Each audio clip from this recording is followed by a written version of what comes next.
Hello friends, my name is Shashindra Tiwari. We are going to discuss a tribal community of Andaman Nicobar group of island, that is Jarawa. Jarawa जनजाति के बारे में हम लोग यहाँ पर पढ़ने जा रहे हैं। अंडमान निकोबार द्वीप समूह पर कुल 570 द्वीप हैं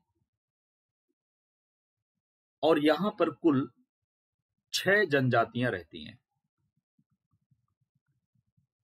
राइट, कुल यहाँ पर 6 जनजातियां रहती हैं। इसमें से एक है जारवा जनजाति। यह विश्व की प्राचीनतम जन समुदाय में से एक समूह है। लगभग यह 55,000 साल पहले अफ्रीका से इंडिया अंडमान निकोबार द्वीप में आके बस गए। देखते हैं थोड़ा आगे कुछ इसमें। जारवा जनजाति अंडमान और निकोबार द्वीप समूह की 6 आदिवासी जनजातियों में से एक है। जैसा कि मैंने पहले बताया आपको, जारवा जनजाति का संबंध निग्रिटो समुदाय की जनजाति से है। निग्रिटो क्या है? राइट, निग्रिटो एक ऐसे समुदाय हैं जिन लोगों का कलर ब्लैक होगा। राइट, कद उनका मध्यम होता है, मध्यम प्रकार का कद होता है और बाल जो है इनका वूली होता है ना। हेयर लुक कैसा होगा? वूली होगा। राइट, वूली हेयर होता है इनका। ये निग्रिटो की पहचान होती है। और बहुत सारे जनजातीय या जातीय क्या कह सकते हैं समुदाय होते हैं, जैसे मंगोलॉइड है। मंगोलॉइड में चाइना के जो लोग हैं मंगोलॉइड लुक के ही हैं, मंगोलॉइड प्रकार के हैं। इंडिया के उत्तर पूर्वी राज्यों में जैसे मेघालय हो गया, अरुणाचल प्रदेश है ना, मणिपुर, मिजोरम, इन सभी राज्यों के भी लोग मंगोलॉइड प्रकार के हैं। एक होता है नॉर्डिक, जो बेसिकली आर्यंस, भारत में जो आर्यंस आए थे उनका लुक था, है ना, एकदम शार्प नोज, बड़ी आंखें, सीधे बाल, घुंघराले टाइप के बाल, है ना, गोरा रंग, कद लंबा, इस तरह का उनका लक्षण होता है। तो इस तरह से हमने ये समझा यहाँ पर कि जारवा जनजाति किससे संबंध रखती है? निग्रिटो समुदाय से संबंध रखती है। वर्तमान में, मतलब आज के परिदृश्य में बात किया जाए तो यह जनजाति मध्य अंडमान के पश्चिम भाग एवं दक्षिण अंडमान के इलाके में रहती है। ठीक है, साउथ अंडमान और मिडिल अंडमान में जारवा जनजाति का विस्तार पाया जाता है। इस जनजाति का अस्तित्व पिछले 55,000 वर्षों से बना हुआ है, लेकिन अब इस जनजाति के केवल 380 लोग बचे हुए हैं। अर्थात जनसंख्या वर्तमान में क्या, आप इसको सन 2011 के सेंसस के हिसाब से मान के चलेंगे तो 380 कुल मिला के लोग इसके बचे हुए हैं। जैसा कि हम जानते हैं भारत भिन्नता में एकता वाला देश है। Unity in diversity. बहुत सारे उत्तर से दक्षिण, पश्चिम से पूरब को संजोए हुए, है ना, भारत में अनेकों प्रकार की संस्कृतियां हैं, अलग अलग प्रकार के रहने वाले लोग हैं, अलग अलग भाषा बोलते हैं, अलग अलग उनकी बोली है, अलग अलग वैल्यूज है ना, मूल मान्यताएं हैं। ऐसा एक भारत देश है। तो यहाँ पर जनजातीय विविधता भी अनेकों प्रकार की होगी। उसमें से एक आपका जारवा जनजाति है। यहाँ की जनसंख्या का 70% भाग आज भी गांव में रहता है। Around 70% people live in rural areas, है ना। भारत में कुछ जनजातियां आज भी आदिम काल में जी रही हैं। आदिम काल का मतलब है कि वन में रहना, वनीय संसाधनों पर अपना जीवन निर्वाह करना, आज की जो तकनीकी है, जैसे मोबाइल फोन हो गया, एरोप्लेन हो गया, है ना, इन सभी तकनीकियों से वो बहुत दूर हैं, बहुत परे हैं और उसी अपने वन्य संसाधनों का उपयोग करके, दोहन करके अपना जीवन यापन करते हैं और उसमें ही वो खुश हैं, अपनी आइडेंटिटी के साथ वो खुश हैं। इन्हीं जनजातियों में से एक जनजाति है जारवा। यह जनजाति अंडमान और निकोबार द्वीप समूह की 6 आदिवासीय जनजातियों में से एक है। इस जनजाति का संबंध निग्रिटो समुदाय से है, जैसा कि मैं पहले बता चुका हूं कि जनजाति से है। वर्तमान में यह जनजाति मध्य अंडमान एवं पश्चिम भाग, दक्षिण अंडमान, मध्य अंडमान के पश्चिम भाग तथा दक्षिण अंडमान में ये जनजातियां रहती हैं। थोड़ा सा अगर एक नजर डाला जाए तो अंडमान निकोबार क्षेत्र में कुल जो जनजातियां हैं वो 2 हिस्सों में बेसिकली बटी हुई है। कुल 6 हैं, लेकिन 2 हिस्सों में बटी हुई है। एक अंडमान है ना, ट्राइब्स ऑफ अंडमान आइलैंड्स, मतलब जो अंडमान निकोबार 2 समूह है। अंडमान में 550 आइलैंड है, जबकि निकोबार में ट्राइब्स ऑफ निकोबार, इसमें अराउंड 20 आइलैंड्स है, तो 20 द्वीप है, इसमें टोटल 570 है। तो अंडमान जहां पर 550, इसमें जो जनजातियां रहती है, इसमें पहली जनजाति है सेंटिनलीज। इसका एस्टिमेटेड नंबर 15 2011 के सेंसस के हिसाब से। ओंग्स की अगर बात करते हैं तो 101 संख्या है इसकी, और जारवा का 380 पहले बता चुका हूं मैं। ग्रेट अंडमानीज की जनसंख्या 44 है लगभग। निकोबार क्षेत्र की अगर जनजाति की बात करें तो एक शोम्पेन्स है, ये कितना है, इसकी जनसंख्या 229 है। और निकोबारी जनजाति जो निकोबार द्वीप समूह पर ही है, उसकी जनसंख्या 27,168 है। तो मैक्सिमम जनसंख्या किसकी है? अगर हम निकोबारीज की अगर हम बात करें percent to total tribe population, Andaman पर जो है उसमें 0.05%, सेंट्रलीज का है, ओंग्स का 0.36% है। उसके बाद में जारवाज का 1.36% है, ग्रेट अंडमानीज का 0.16% है, और शोम्पेन्स की अगर बात करते हैं तो 0.83% है, और निकोबारीज 97.25% के साथ में, राइट। और टोटल मिला के 100% ही होता है। टोटल जनसंख्या अंडमान निकोबार पर रहने वाले जनजातियों की 27,937 है।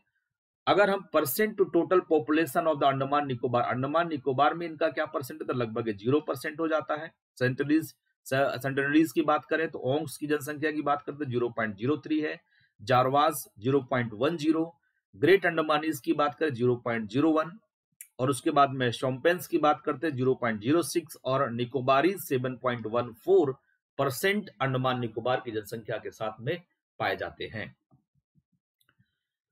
अंडमान निकोबार के जो जनजाति में जो जारवा का रिप्रेजेंटेशन है वो कुछ इस प्रकार से किया जाता है। इस तरह से जारवा के लोग रहते हैं समूह में, कुछ 40 से 50 लोगों का ग्रुप होता है इनका अपना। यह जनजाति मतलब जारवा आज भी झुंड में रहकर शिकार करती है और भोजन इकट्ठा करती है अपने लिए, मतलब फूड गैदरिंग और हंटिंग का आज भी इसका काम है। खानाबदोश का जीवन जी रहा है। जिस जगह पर जारवा जनजाति रहती है उसको, ये पॉइंट ध्यान देना, 1979 में अधिसूचना के द्वारा ट्राइबल रिजर्व एरिया घोषित कर दिया गया था कि वहां पर ट्राइब्स को रिजर्व किया गया है और कोई लोग वहां पर प्रवेश नहीं पा सकते हैं, जिस क्षेत्र पे आपको जारवा जनजाति के लोग रहते हैं।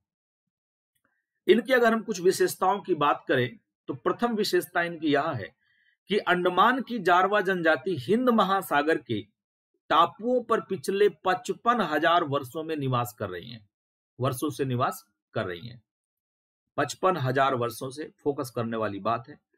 इतने वर्षों में कितनी सारे पीढ़ियां निकल जाती हैं और आज भी उनका अस्तित्व बना हुआ है, लेकिन 380 की जनसंख्या के साथ में। जारवा जनजाति के लोगों का मूल उत्पन्न होने वाला, ओरिजिन होने वाला जो क्षेत्र है अफ्रीका महाद्वीप माना जाता है, क्योंकि वहां पर भी निग्रोड समुदाय के बहुत सारे लोग रहते हैं। जारवा जनजाति को विश्व की सबसे पुरानी जनजाति माना जाता है, जो अभी भी पाषाण युग में जी रही है। मतलब आज भी वो स्टोन एज की लाइफ जी रहे हैं। उनका वर्क कैसा है? Hunting and food gathering, Honey collection, fisheries, और जो जंगली सुअर है उनको मार के खाना, ये इनका मुख्य भोजन है। जारवा जनजाति अब विलुप्त होने के कगार पर है। भाई 380 बचा हुआ है 2011 में, तो अभी जनसंख्या बढ़ी घटी इसका कोई सेंसस हुआ नहीं है, लेकिन जनसंख्या बहुत कम है, जिनकी जनसंख्या अब लगभग 380 ही रह गई है। जारवा जनजाति के लोग आज भी धनुष बाण से शिकार करते हैं, जो प्राचीन काल में किया जाता था। भारत में धनुष बाण से शिकार करते हैं, उनके पास कोई आधुनिक हथियार नहीं है, और इसी से मछलियों और केकड़ों का भी शिकार करते हैं। साथ में मैंने क्या बताया? सुअर, है ना, उसका इनका ये बहुत ही महत्वपूर्ण भोजन है, बहुत मन से खाते हैं इसे। जारवा जनजाति के लोग सुअर का मांस बहुत चाव से खाते हैं। वे समूह बनाकर सुअर का शिकार करते हैं, अकेले नहीं, समूह के साथ में समूह बनाकर सुअर का शिकार करते हैं। प्रश्न ये उठता है कि जब उनकी जीवन शैली ऐसी है तो क्या उनकी जीवन शैली अच्छी है, या जो विकसित समाज के लोग हैं, जो कार, मोटरसाइकिल, एरोप्लेन में घूम रहे हैं, रेस्टोरेंट में खा रहे हैं, उनकी अच्छी है? तो मेरा विचार यह है कि जिस तरह का जीवन अंडमानी लोग जी रहे हैं वो ज्यादा बेहतर है, क्योंकि वो अपनी पूर्ण संस्कृति के साथ में, अपनी पूर्ण पहचान के साथ रह रहे हैं, जबकि हम लोग अपनी पहचान, जो आधुनिक जो लोग कहते हैं अपने आप को कार में घूमना, प्लेन में घूमना, ये अपनी पहचान पूरी तरह से खो चुके हैं। अंडमान और निकोबार, अपनी राय आप दे सकते हैं कि क्या वो जीवन उनका अच्छा है, या जो आज जिसको हम लोग आधुनिक कहते हैं, है ना, मेटेरियलिस्टिक जीवन जिसको जीना कहते हैं, वो जीवन बढ़िया है? अपनी राय आप कमेंट बॉक्स में जरूर दें। अंडमान और निकोबार प्रशासन ने 16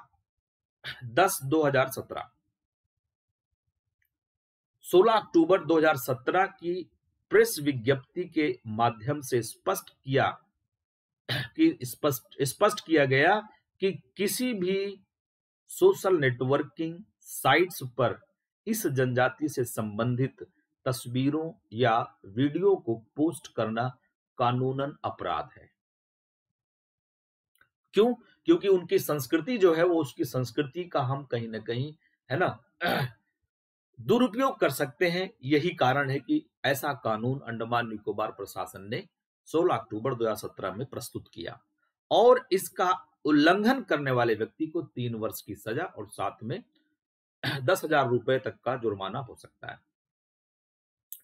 SC एंड ST अत्याचार रोकथाम अधिनियम 2016, अधिनियम 2016 के सेक्शन 3(1) में यह प्रावधान है कि यदि कोई व्यक्ति इस जनजाति के लिए आरक्षित क्षेत्र में बिना अनुमति के प्रवेश करता है, उनकी तस्वीरें खींचता है, उनके नग्न अवस्था का वीडियो बनाता है, तो उसको 3 साल की सजा के साथ 10,000 रुपए तक का जुर्माना भुगतान करना होगा।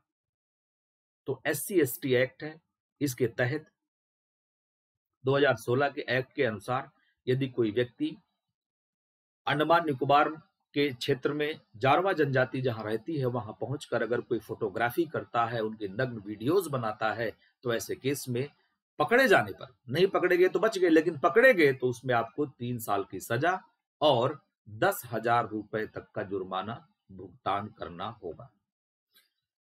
क्योंकि हम जारवा जैसी जनजातियों की संस्कृति के साथ में छेड़छाड़ कर रहे हैं, उनका जो अस्तित्व है उसके साथ में खिलवाड़ किया जा रहा है।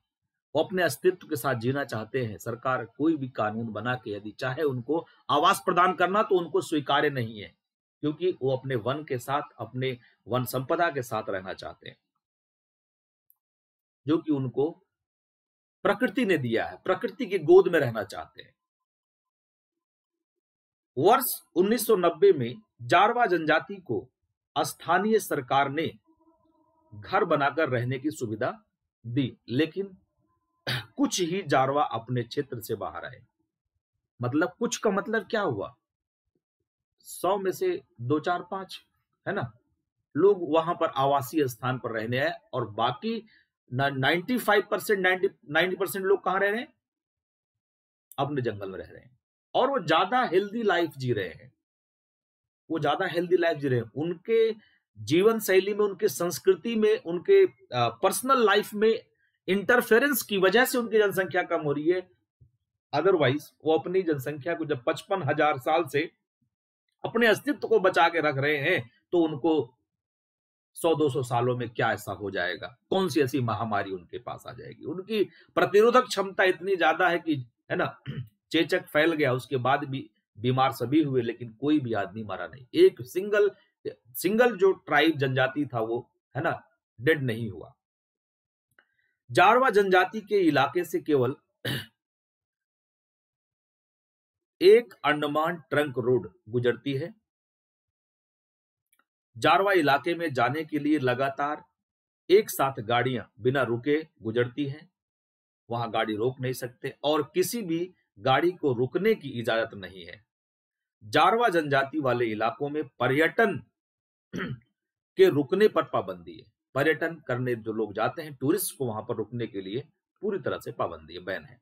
जारवा इलाके में जाते वक्त सेना की गाड़ियां भी आगे पीछे चलती हैं, क्योंकि जारवा लोग कभी भी पर्यटकों पर अपने भालों, धनुष आदि से आक्रमण कर सकते हैं, है ना। तो ट्रेडिशनल वेपन्स रखते हैं, उससे आक्रमण कर सकते हैं, क्योंकि वो नहीं चाहते कि जो बाहरी समुदाय है, बाहरी मानव जो है, उनके जीवन में हस्तक्षेप करे। जारवा जनजाति से लोग आज भी बिना कपड़ों, जारवा जनजाति के लोग आज भी बिना कपड़ों के ही रहते हैं, है ना, नग्न अवस्था में रहते हैं, लेकिन वो हमसे ज्यादा पावरफुल हैं।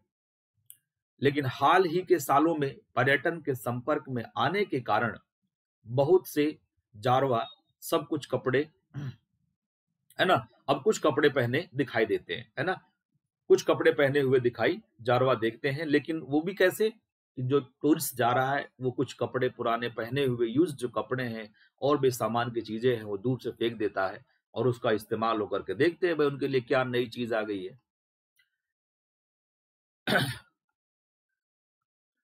जारवा जनजाति के लोगों को गाना गाने का, जो गाना गाएगा वो खुश रहेगा, और नाचने का बहुत शौक है, अर्थात वह अपने जीवन में अति प्रसन्न है, और एक सुर ताल में ये नाचते गाते हैं, अपने परंपरागत वाद्य यंत्र का उपयोग करते हैं, उनको बजाते हैं, है ना, अर्थात वो बहुत ही प्रसन्न है। परंतु हम उनको ज्यादा खुश करने के लिए उनकी संस्कृति ध्वस्त कर देंगे। कुछ ही जनजातियां वर्तमान में पूरे विश्व में पाई जाती हैं जिससे हम अपने शुरुआती संस्कृति, संस्कार और मूल मान्यताओं को समझ सकते हैं। उनमें से एक जारवा जनजाति भी है, अर्थात हमें इनके अस्तित्व को बचा के रखना। बचा के रखने वाले हम कौन होते हैं? उनको फ्रीली पूरी स्वतंत्रता बनी रहनी चाहिए, उनकी स्वतंत्रता में किसी तरह का हस्तक्षेप ना हो, जिसके साथ ही वो अपने ट्रेडिशंस के साथ बने रहें। जारवा जनजाति के लोगों की रोग प्रतिरोधक क्षमता बहुत ज्यादा है। इसके अलावा इनको जड़ी बूटियों का बहुत अच्छा ज्ञान है। जड़ी बूटियों का क्या है? इनको बहुत अच्छा ज्ञान है, आयुर्वेद का ज्ञान बढ़िया है, जिसके कारण वो बिना मेडिकल के ही इतने वर्षों से जंगलों में रह रहे हैं। इतने वर्षों मतलब 55,000 वर्ष थोड़े नहीं होते हैं, है ना। तो उन जड़ी बूटियों के आधार पर शहद खाने से प्रतिरोधक क्षमता बढ़ती है, वो इसको यूज करते हैं, राइट। सी फूड्स कंज्यूम करते हैं। इसके बाद जारवा के लोगों का जब से बाहरी लोगों से संपर्क हुआ, उनमें शराब और अन्य प्रकार के पान की लत पड़ गई है और जिससे उनके जीवन में अनेकों प्रकार की बीमारियों का भी प्रवेश हो रहा है। जारवा के जीवन में अनेकों लोगों ने डॉक्यूमेंट्री बनाने की कोशिश की है। कुछ साल पहले मीडिया में ऐसी खबरें आई थी कि विदेशी पर्यटकों ने इन्हें कुछ खाना देने के बदले अपने मनोरंजन के लिए नचवाया था। बहुत ही बड़ा गुनाह है। सरकार को उन विदेशी पर्यटकों को कड़ी से कड़ी सजा देनी चाहिए थी। हालांकि सरकार ने इस पर कड़ा एक्शन भी लिया था और लेना चाहिए भी। इस समुदाय में परंपरा के अनुसार यदि बच्चे की मां विधवा हो जाए या उसका पिता किसी दूसरे समुदाय का हो तो बच्चे को मार दिया जाता है। बच्चे को मार दिया जाता है। अल्टीमेटली कहा यह जाना चाहिए कि जारवा जनजाति, जारवा समुदाय के जो लोग हैं वही उनके बच्चों के पिता होने चाहिए और वो जीवित भी है तभी बच्चा आगे की तरफ कंटिन्यू करेगा। बच्चे का रंग थोड़ा भी गोरा हो तो कोई भी उसके पिता को दूसरे समुदाय का मानकर उसकी हत्या कर देता है। ये उनके नियम है। जारवा जनजाति के अपने वसूल हैं, अपने नियम कानून है। इस पे सरकार या किसी बाहरी व्यक्ति को हस्तक्षेप नहीं करना चाहिए क्योंकि हर किसी समुदाय का एक अपना नियम होता है और समुदाय में इसके लिए कोई दंड नहीं है। अगर उस बच्चे को मार दिया गया तो समुदाय किसी प्रकार का दंड प्रावधान नहीं बनाकर रखता उसके लिए। जारवा जनजाति के लोग किशोरावस्था में ही विवाह कर लेते हैं। अच्छी बात है। ये लोग वचाही और हाथों वृक्ष की पत्तियों को गर्भ निरोधक के रूप में प्रयोग करते हैं। ठीक है, गर्भ निरोधक के रूप में ये लीव्स का यूज करते हैं, पत्तियों का इस्तेमाल करते हैं।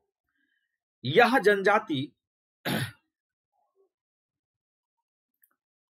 अभी भी इतनी पुरानी दुनिया में रह रही है कि यदि आज कल के आधुनिक लोग इनसे मिले तो अचंभित हुए बिना नहीं रह पाएंगे क्योंकि भाई पाषाण काल के लोग कैसे रह रहे थे और 4 से 5 हजार साल का समय निकल गया पाषाण काल से वर्तमान में, निश्चित ही हम उनको देखकर अचंभित होंगे। पाषाण काल क्या, यदि हम 300-400 साल पहले ही जब मुगलों का शासन चल रहा था उस समय की दुनिया को आज से तुलना करें तब भी बहुत बड़ा परिवर्तन हमें दिखाई देता है। ये लोग पूरी तरह से प्रकृति की गोद में रह रहे हैं। इन्हें नहीं पता कि टीवी, मोबाइल, हवाई जहाज क्या होता है और इसका क्या उपयोग हो सकता है। यही कारण है कभी कभी जब इनके ऊपर से हवाई जहाज गुजरता है तो उसके पीछे ये हथियार लेके दौड़ लेते हैं और अपने तीर कमान का इस्तेमाल करके उसको गिराने का भी प्रयास करते हैं। सरकार ने इस जनजाति को बाकी दुनिया से सिर्फ इसलिए अलग कर रखा है कि इनकी संस्कृति ना बिगड़े, अर्थात ये आदिम काल में ही जिए। बात यहां पर यह आती है, यहीं पर हमारा जो आज का टॉपिक है, विषय है, कंप्लीट होता, संपन्न होता है। आप लोगों की राय इस स्तर पर मैं जानना चाहता हूं कि सरकार की यह नीति सही है कि गलत है। जारवा समाज के जो लोग हैं, जारवा जनजाति समाज के जो लोग हैं, समुदाय के लोग हैं, वो उसी तरह से अपना जीवन यापन करें जैसा कि जी रहे हैं, जंगलों में रह रहे हैं, वन्य संसाधनों का उपयोग करके जी रहे हैं, वो ठीक है, या उनको जबरदस्ती प्रेशराइज करके नई कॉलोनियों में, बस्तियों में बसा दिया जाए तो वो ठीक है। मेरी राय है कि उनको उसी व्यवस्था के अनुसार रहना चाहिए। सरकार किसी प्रकार का हस्तक्षेप ना करे क्योंकि वो अपने संस्कृति के साथ खुश हैं, अपने जीवन के साथ, अपने जीने के तरीके के साथ खुश हैं, है ना। ऐसी स्थिति में कोई हस्तक्षेप नहीं किया जाना चाहिए। इवन मैं ये भी कहना चाहूंगा कि वहां पर जो वर्तमान में विकास के तरीके हैं, उन तरीकों का भी उपयोग नहीं करना चाहिए कि रोड बनाया जाए, एरोप्लेन क्या कहते हैं रनवेज क्रिएट किए जाए, एयरपोर्ट्स बनाया जाए, सी पोर्ट्स बनाया जाए। इस तरह का कोई क्रियाकलाप नहीं किया जाना चाहिए। बस ये है कि अपनी टेरिटरी को मेंटेन करने के लिए, अपने व्यवस्था को बनाए रखने के लिए हमें कुछ हिस्सों को में अपनी मिलिट्री डिप्लॉय करके उस क्षेत्र को जरूर सुरक्षित रखें। अदरवाइज उनकी संस्कृति के साथ हमें कोई छेड़छाड़ नहीं करनी चाहिए। बाकी अपनी राय आप कमेंट बॉक्स में जरूर दें। आप सभी का बहुत बहुत धन्यवाद वीडियो को देखने के लिए। जिन लोगों ने चैनल को सब्सक्राइब नहीं किया, सब्सक्राइब करते रहें इस प्रकार के और वीडियो को देखने के लिए, और सब्सक्रिप्शन के बाद में बेल आइकन प्रेस करें जिससे कि नेक्स्ट वीडियो का नोटिफिकेशन आपके पास पहुंच सके। All the best to all of you, have a nice time, good bye.